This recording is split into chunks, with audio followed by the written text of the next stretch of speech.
Welcome to Digital Jung, a podcast about living a symbolic life in a technological age.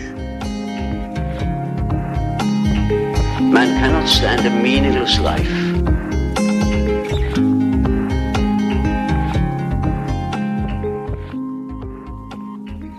I'm Jason Smith, Jungian analyst and author of Religious but Not Religious, Living a Symbolic Life. And in this episode, we discuss the psyche's affinity for religious expression and its meaning for the experience of our own psychological depths. It's the human soul. That's the buried treasure.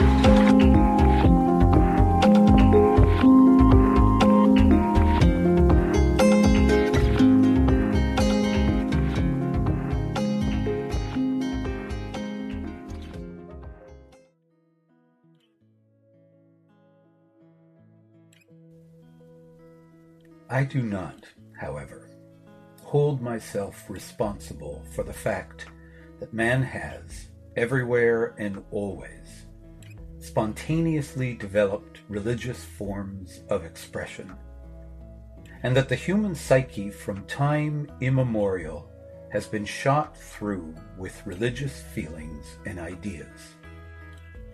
Whoever cannot see this aspect of the human psyche is blind, and whoever chooses to explain it away or to enlighten it away has no sense of reality.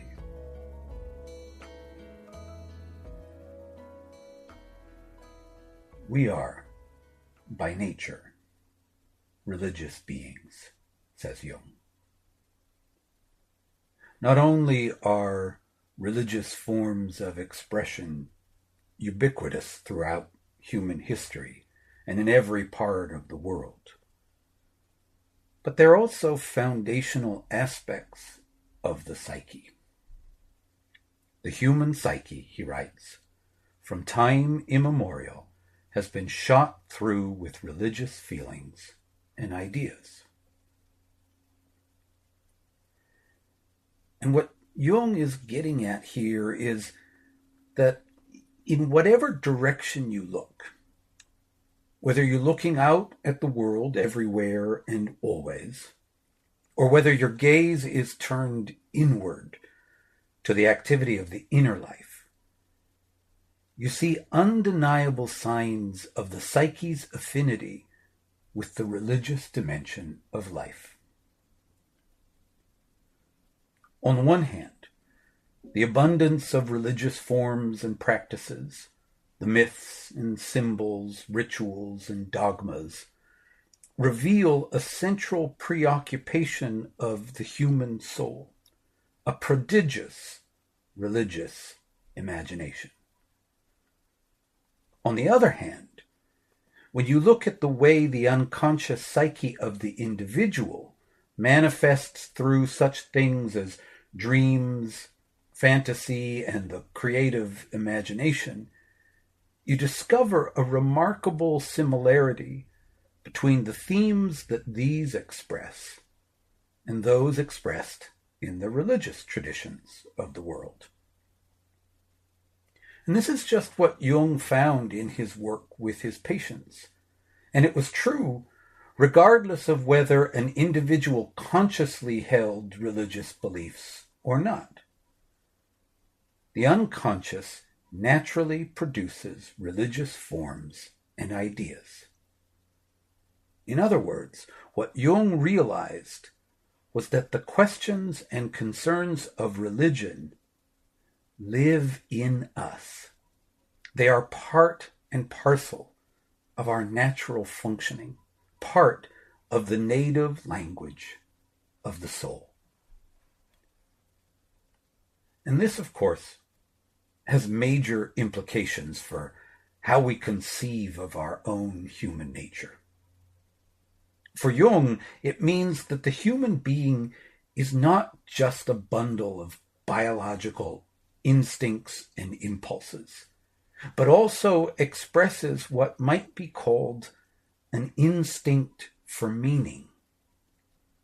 The search for meaning is as real and vital an aspect of our psychological functioning as is the sexual instinct or the need for food. And this really is the essence of what we mean when we talk about the necessity of the symbolic life. And in the same way that our health depends on a right relationship to the body, just as important is a right relationship to the spiritual part of our life. For we consist of both instinct and spirit. We're a product of both nature and culture.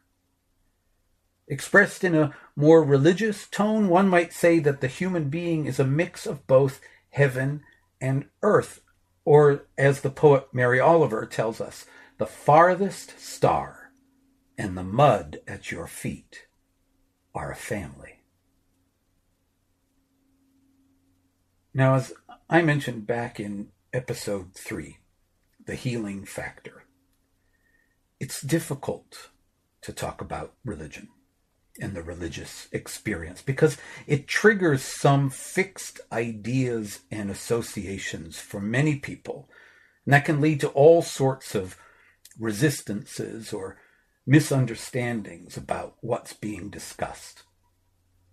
And this is certainly a difficulty that Jung experienced in his work when he spoke of the religious function of the psyche. And it's why he hits that defensive sounding note in our opening quote. "I do not hold myself responsible," he says, when talking about the relationship between psyche and religion. And some of the difficulty that we encounter here is the result of a tendency that we have to identify the word religion with the particular forms of religious expression. And this is the way that religion is popularly presented and thought about. Religion means a religion, such as Christianity, Judaism, Hinduism, or the like. But when Jung talks about religion, this is not what he means.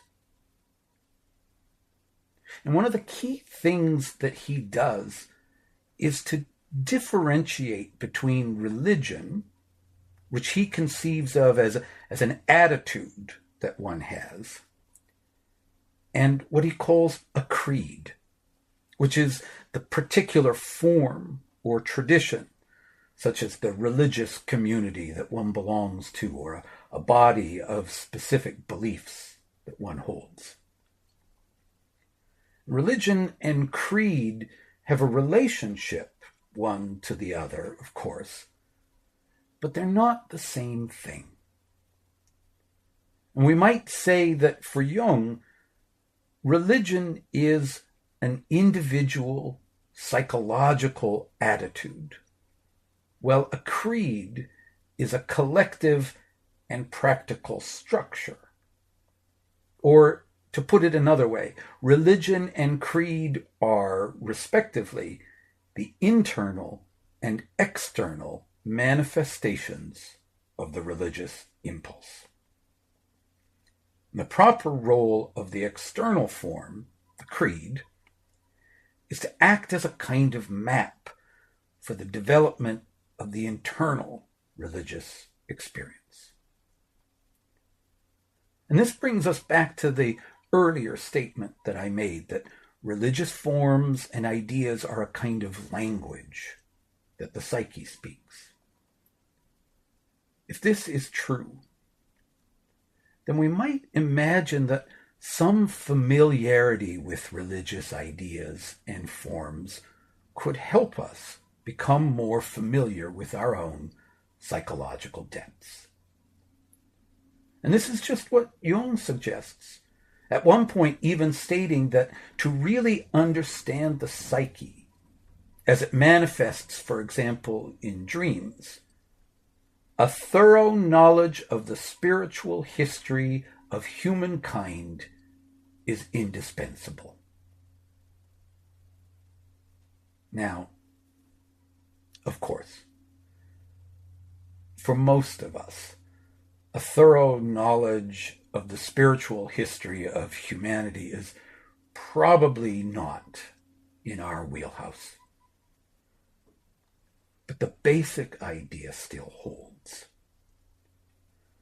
Some familiarity with the stories of myth and with the rituals and scriptures of the religious traditions can help us to a more complete understanding of ourselves.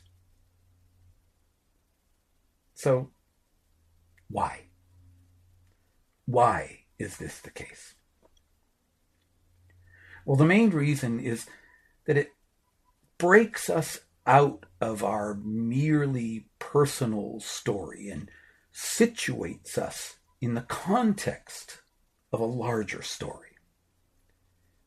Our lives are not just the sequence of events that happen to us, but they also bear some relation to the cultural world with its deep historical roots in which we find ourselves and which is, so to speak, the soil in which we grow. And we have to have some point of comparison by which we understand our life and the meaning of our life. The collective symbols of religion and myth are not about my personal experience or your personal experience. They speak about human experience. They're the stories of the existential encounter with life and its transcendent mysteries. They help us to know the ways in which our own personal life reflects and reverberates with the great themes of life with a capital L: birth, death, love, adventure, suffering, struggle, triumph, joy. And this work of coming into relationship with the larger story that religion directs us to can take place both within a religious tradition and separate from it. As I said earlier, a relationship with a creed can facilitate the growth of one's internal religious attitude. However, it's important to also acknowledge that while a creed can support what I've called the instinct of meaning, it can also become a barrier to it.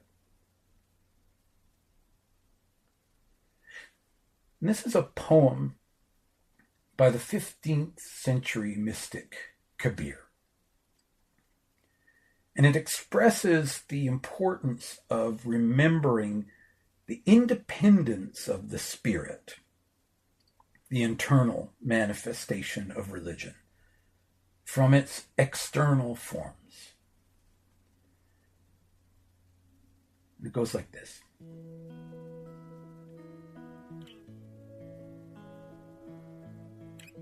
O servant, where dost thou seek me? Lo, I am beside thee. I am neither in temple nor in mosque. I am neither in Kaaba nor in Kailash. Neither am I in rites and ceremonies nor in yoga and renunciation. If thou art a true seeker, thou shalt at once see me. Thou shalt meet me in a moment of time. Kabir says, O Sadhu, God is the breath of all breath.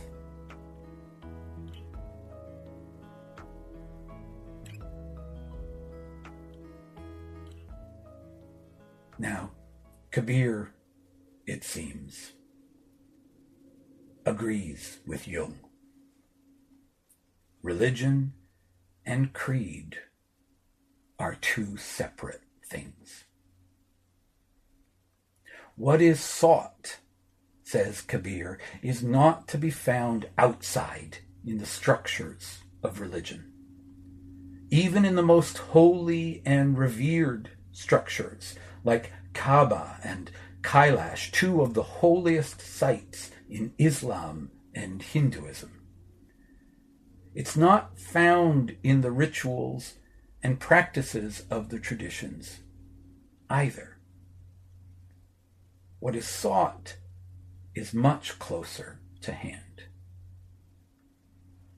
And what this points to is that the external structures, the creeds, are not the goal, though they can and often do serve as paths toward the goal. The structures help us as long as they don't become too fixed and rigid, as long as they remain transparent to transcendence, windows, as it were, to what is beyond them.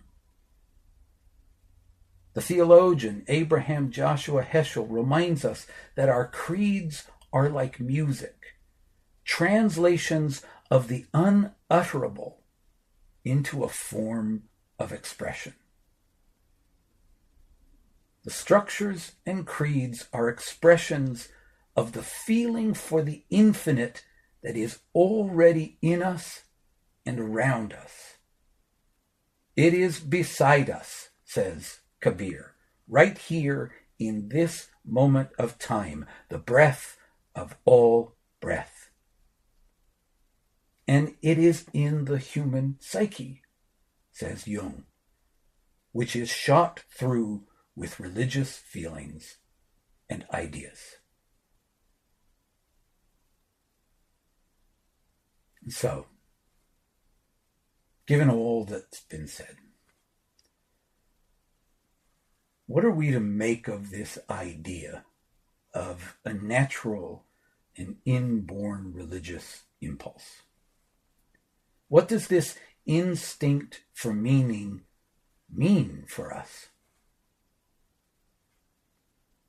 Well, one clue can be found in a statement that Jung makes about another form of expression, a creed of sorts, of a different kind. I mean the field of psychology, Jung's own native field. And he says about this something that I think is of profound importance. He says, one must never forget, psychology is only a stammering stopgap measure so that one is able to talk about life at all. It's life that matters.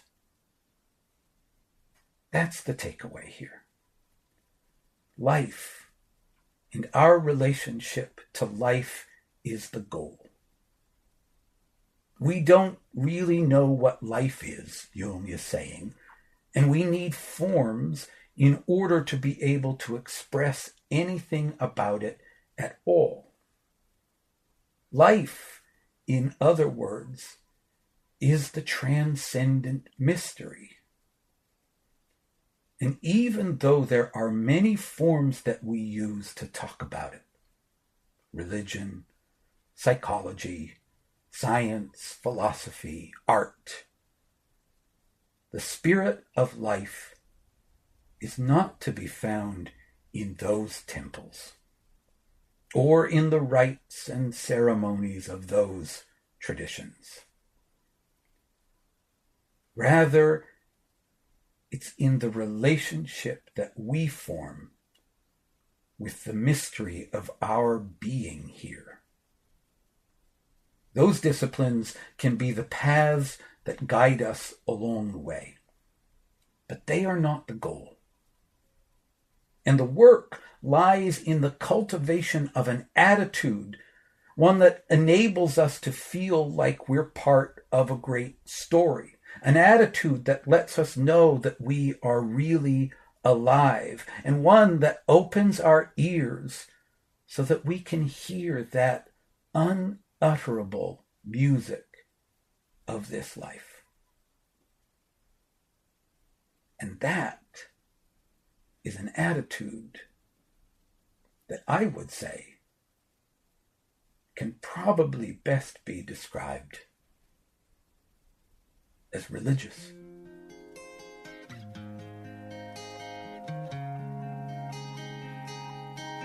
Until next time.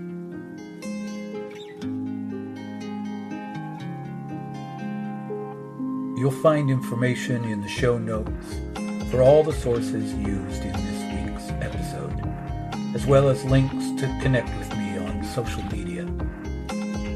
Let's make this a conversation. If you have questions about anything you heard in the episode, or that you'd like me to address in a future episode, send them to me on Facebook or Twitter using the hashtag #DigitalJung. And finally, if you want a deeper dive into the kind of material explored in this podcast, please check out my book, Religious But Not Religious, Living a Symbolic Life, available now from Chiron Publications.